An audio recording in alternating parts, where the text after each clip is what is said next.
Thanks, Christiane. It's great to be on. So, as I said, this is an extraordinary moment, an unprecedented time in American politics, and the world is gripped by this saga. I mean, here it now takes aim squarely at President Trump as this whole Me Too movement, gains momentum.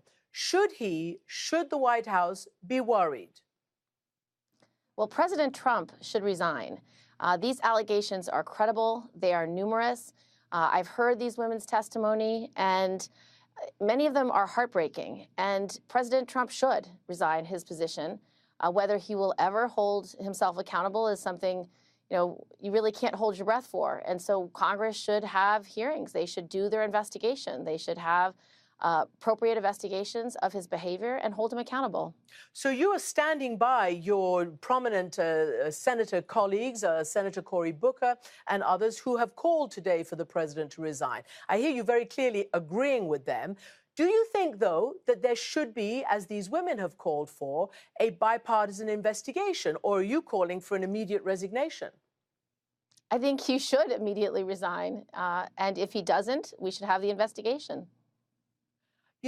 I wonder whether you read anything different into some of the prominent women around the president. It was quite extraordinary over the weekend when his own UN envoy, Nikki Haley, said, quote, that these women who accuse anyone should be heard and they should be dealt with. I know that the president, was elected, but women should always feel comfortable coming forward and we should all be willing to listen to them.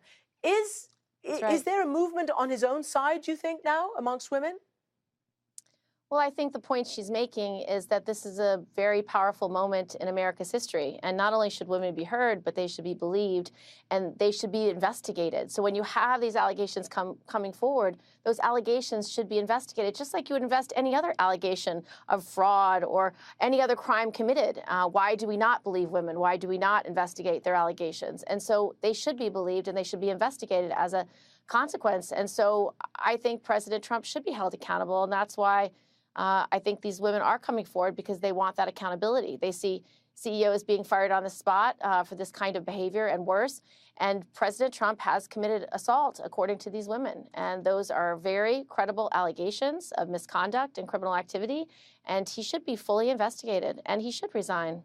So before I move on to Roy Moore, the Republican candidate for the Senate special election in Alabama, can I first ask you about what you sort of started in the Senate regarding your own Senator Al Franken, and also in Congress with John Conyers, a long-time congressman. You say they should resign. Why was it not okay for you to wait for the ethics investigation process to take its course? What was the tipping point for you and the other women? Well, this was very heartbreaking for all of us. We worked well with Senator Franken, and it was hard for us personally. But when we heard about the 8th allegation, it was just too much, and I felt enough was enough. These were credible allegations from multiple sources, and having a debate about what's the difference between sexual assault and sexual harassment and unwanted groping, if you're having that debate and trying to split hairs, you're really having the wrong conversation. None of this behavior is okay, and I wanted to finally speak my mind on that issue, and that's why I expressed myself as I did with my op-ed and talked about how I see this issue. I don't think we should be having a conversation splitting hairs about different conduct. And to me, it was enough, and I wanted to express myself, which is what I did.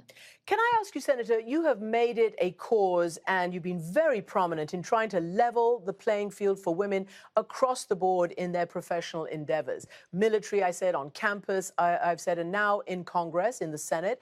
Has it ever happened to you? No, I have been blessed that I've never had to feel that sting of a harasser or a sexual assault and have to relive those moments publicly like so many brave women and men have. But what we can't lose sight of, Christiane, in this moment is there are so many women around America who can't tell their story. There are so many low-wage women who are on hourly wages, whether they're working in bars or restaurants, in service industries, on farms across America, and their bosses aren't famous like Harvey Weinstein. They can't see accountability be held in the public eye when these allegations come out, and they may never see justice, and they may never feel they're in a position to come forward. And that's why I'm grateful for all these women who are coming forward and asking for accountability and trying to hold President Trump accountable for his outrageous conduct. I want to dig down a little bit because obviously you Democrats have forced two of your own prominent members to resign before even the ethics investigation. And the exact opposite is being seen on the other side of the aisle. I just spoke about Roy Moore. President Trump has now got right behind him. I mean, is this a political matter in that they want the seat, they want it to pass their agenda, and they are just going to go for it? Well, I don't think this should be a political matter. It's about doing the right thing. And it's about holding Congress accountable, holding Congress to the highest standards, not the lowest standards. And I hope voters in Alabama reject Roy Moore because of the allegations of pedophilia are horrendous. I think these allegations are credible. I hope that voters will vote for Doug Jones, somebody who has dedicated his life to public service and justice for all. And I hope they will reject him as someone who's not fit to serve in the U.S. Senate. I mean, it is mind-boggling. The world is really riveted. How could somebody with that many accusations, including allegations of going after minors, actually almost be about to be elected to the U.S. Senate? Now, a senior Republican, the senator from Alabama, Richard Shelby, has said, yeah, I couldn't vote for Roy Moore. The state of Alabama deserves better. But you've got a woman, a female senator, Senator Susan Collins, saying, you know, if the allegations are known prior to the election, we have a tough decision to make about whether it's our role as senators to overturn the will of the people. What's going to happen if he joins you in the U.S. Senate? Well, I hope that there will be an ethics investigation, and I hope I'll actually have an opportunity to vote to not seat him. I hope they will make a recommendation to expulsion, which is a role they can take. But I think Senator Shelby's right when he says, I couldn't vote for this person and this person shouldn't be in the U.S. Senate. Again, elected leaders should be held to the highest standards, not the lowest, and we should be fundamentally valuing women. And that's what this larger conversation is about. Do we value women? Do we make a space for them to come forward? The Me Too movement is a powerful movement, and we want to make sure it's a lasting movement and that it's not just this moment in time, but we reflect on how do we treat women? Do we value women in our communities? And then empower more women to be heard. And I also hope this continues to drive more women to run for office. We have seen overwhelming numbers of women running for office in the last election. And we need to change the player list, whether it's in Congress or whether it's in corporate America or whether it's in small businesses, so that we women can not only change this climate, but hold the perpetrators of this horrible behavior towards women accountable. Look, I need to ask you this because it's suddenly starting to bubble to the surface, including women. There was a big article in the American Interest newspaper magazine, basically saying, quote, that there could be a backlash. Mass hysteria has set in. It's become a classic moral panic, one that's ultimately as dangerous to women as to men. In other words, the idea that, a hand on a knee is being held to the same standard as a rape or a serious abuse. Are you worried about that?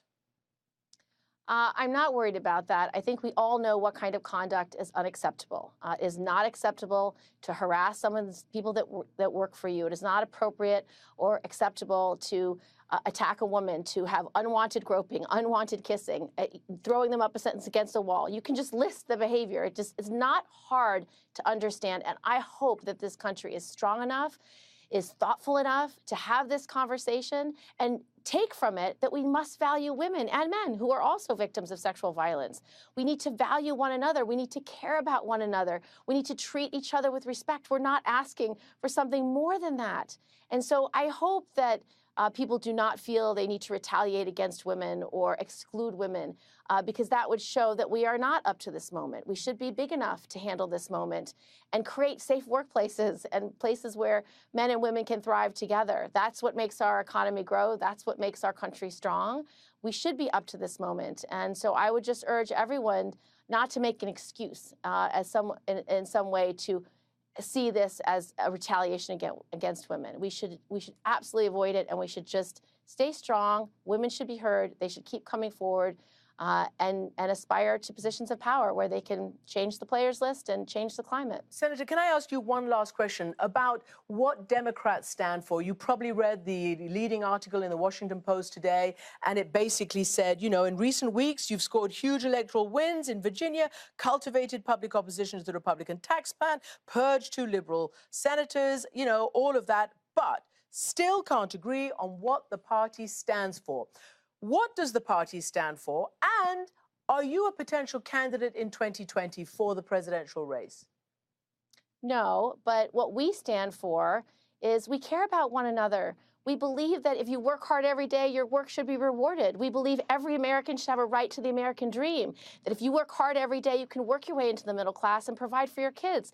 That I care about your kids as much as I care about my own. That is what we stand for. We have always stood for that. And so whether we're fighting to reward work in this country with national paid leave or equal pay or affordable daycare or universal pre-K, or whether we're valuing all of us by fighting for women's voices and making sure we are all valued in this country, that is what we stand for. We have always stood for that. And it is a moment in time where we have extraordinary candidates that are coming forward, and a lot of them are women, first-time candidates winning in record numbers, certainly in the last election in November, and even in this next election in 2018, we have more women candidates than we've ever had in the history of this country.